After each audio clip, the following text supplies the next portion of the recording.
好，来乡亲啊，继续来看这工人实在是真难产。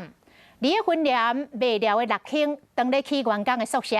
有4个工人徛伫个上尾楼咧作业，也无扣这个安全扣，用锁绑这个铁架企图要用人力把这个铁架给扭起嚟，结果一个扭摊起规捆的铁架为8楼悬直接散落1楼，互人看到骹尾会冷，是好你家在当时楼骹无人，也若无这声真歹交代。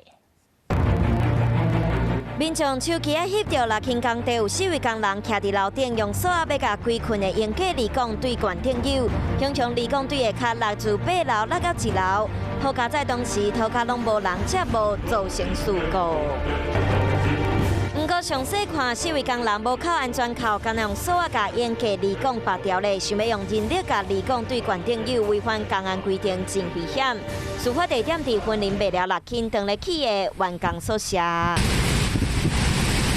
记者来到工地现场的铁门锁掉了，内底无人的施工。外墙瓷砖贴好之后，它的相关的那些骨架，它是拆卸的过程，我们